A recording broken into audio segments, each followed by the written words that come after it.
So what I would like to do now next is that I would like to add a couple of buttons up here. I would like to add a button to add new cards and one to delete the current card. So I think I would like to use this one again, the SVG, and hopefully we can find something of a trash can. Yes, we had one. That was a little bit big. Make it kind of like that, so they look kind of equal in size. Okay, and let's name this delete. And then let's make a copy of that one. And let's see if we could find something with a plus sign, maybe. We can grab that one. And let's call this add. Like this. So now let's write the code for this. Well, in this one, edit the script. And we, of course, need an on mouse up. And what we want here is that we want to create card. And then when we have created card, we want to focus on the field name. So let's write this. Focus on field name. Like this. And we could try this immediately. Let's click on that one. And now we see I have a new card. And here I can say this is Stephanie Johnson. And that was with Swedish spelling, but that doesn't matter. And that was not Stephanie, she's called. Okay. Now, so we know that that one is working, but it isn't placed here, and we need to fix the delete part also. And let's grab this one, and let's ensure that we edit the script for that one. And of course, we need to start with on mouse up again. And here, when you are supposed to delete something, well, then you need to ask for permission, because this is a little bit more dangerous. So we could do that with a command that is called answer. And with answer, you can just write some string, and I can say, are you sure you want to delete the card for, and then I take a double ampersand, and then I say field name. Because then when I do this, if I just do this one and go into run mode and hit that one, you see that it shows up like this. Are you sure you want to delete the card for Håkan again?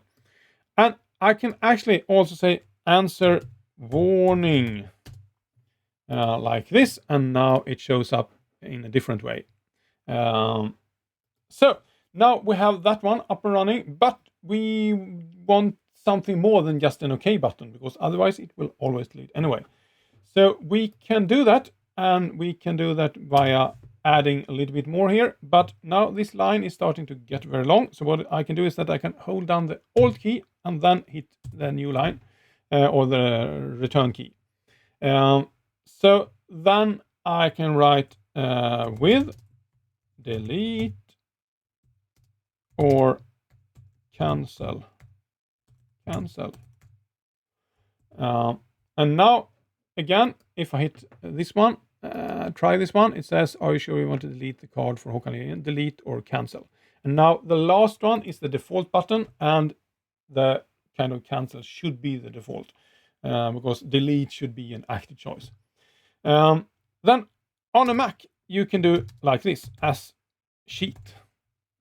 And now when you click on this one, you see that it grays out the card and it shows up on top of this one. So it goes kind of like a sheet on top of the window. And now, how do I know which button the user selects? Well, it is placed in a specific variable that's called it. So now I can say if it is delete, then delete this card. And now I don't want to test that this works, because I only have these buttons on just this card. And I have created a lot of cards because I had, as you can see, I created a lot of addresses.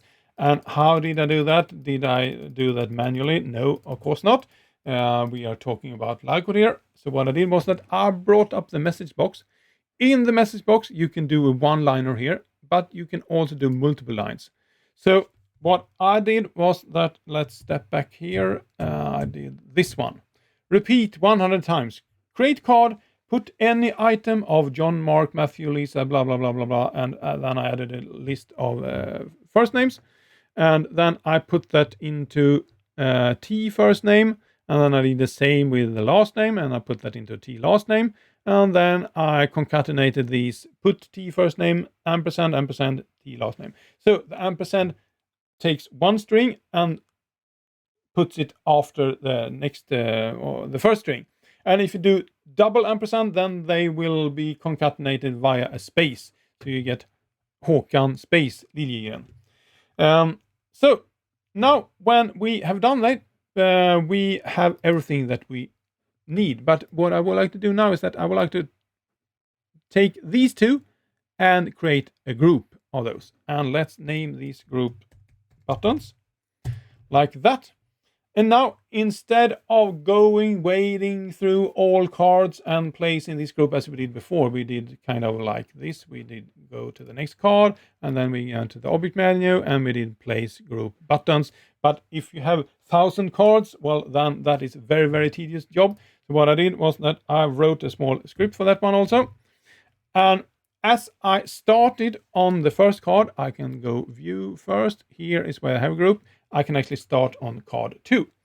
And there is a command in LiveCode that's called place group, and then you'd say, or place any object, and then you need to use the word onto and then card I of the stack.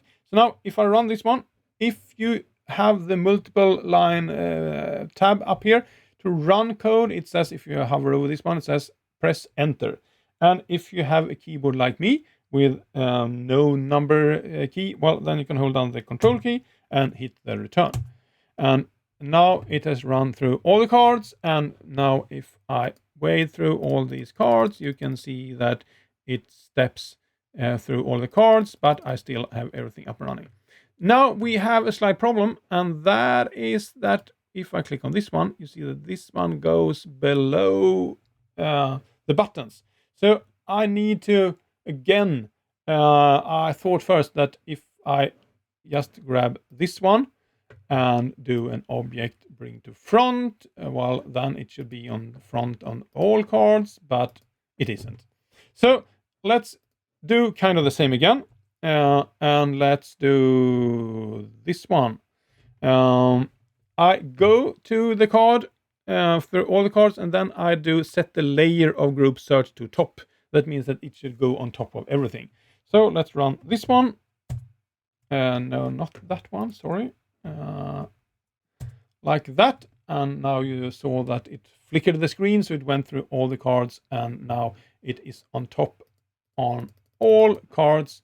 Now we have a nice working address book.